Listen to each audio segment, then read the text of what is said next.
For trends in atomic and ionic sizes, we've already talked about the trends, but let me remind you.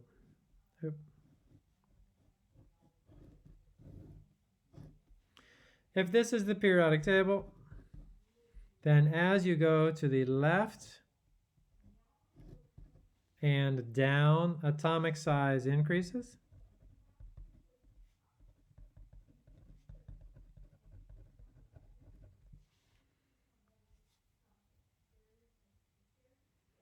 And we'll start there, and then we can talk about ionic sizes as well.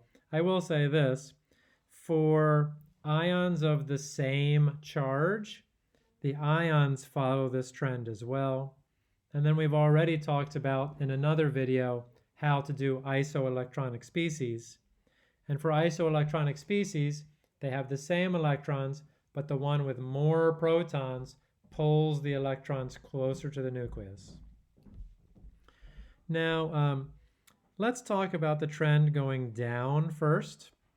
And as an example of the trend going down, we can talk about lithium versus cesium. And we'll talk about lithium atom versus cesium atom. For a lithium atom, it's 1s2, 2s1.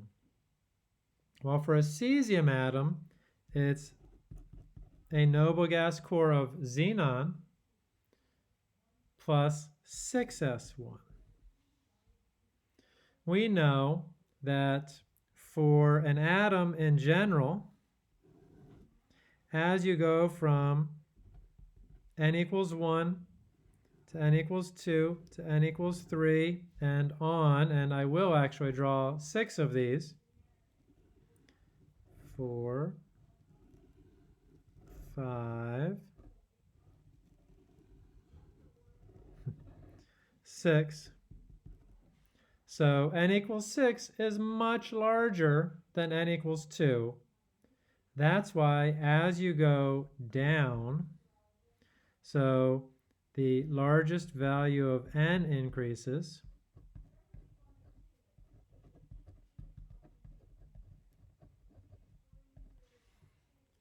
which makes the atoms larger.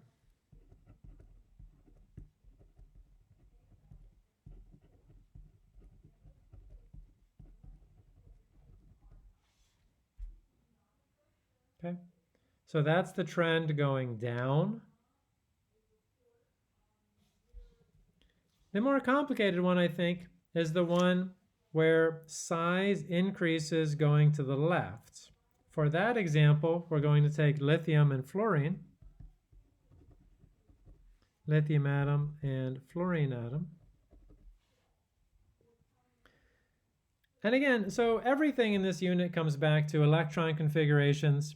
So if you're, now that we can do them, if you have a lithium atom and a fluorine atom, you're gonna need to write the electron configuration. 1s2, 2s1 for lithium again. 1s2, 2s2, 2p5 for fluorine.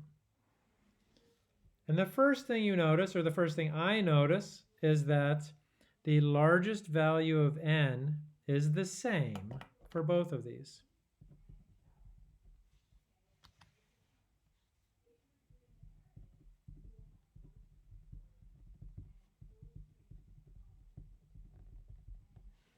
The largest value of n is the same.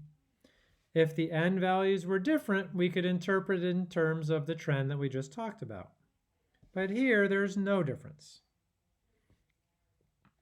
Then, if we then think about these, we need to think not only about the n value, but also, there we go, the charge on the nucleus. So a lithium atom has 3 protons in its nucleus, while a fluorine atom has 9 protons. And what we can say is that the nucleus for a lithium is +3, and the nucleus for a fluorine is +9. And then if we draw n equals 1 and n equals 2, And we think of how the nucleus is pulling on these.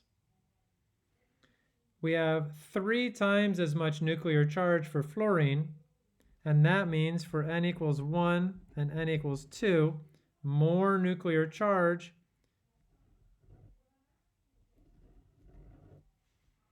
pulls the n equals 2 sublevel to be smaller.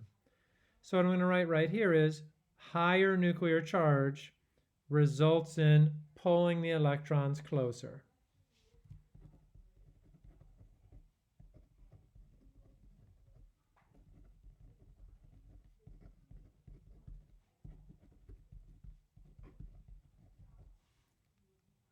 Resulting in a smaller atom.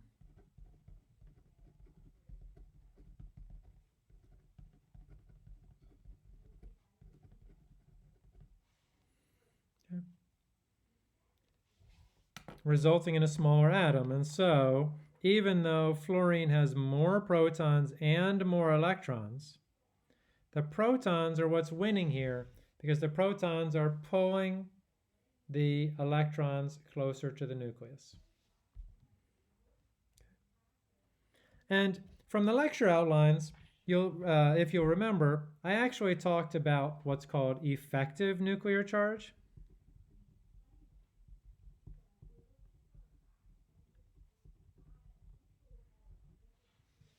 Effective nuclear charge.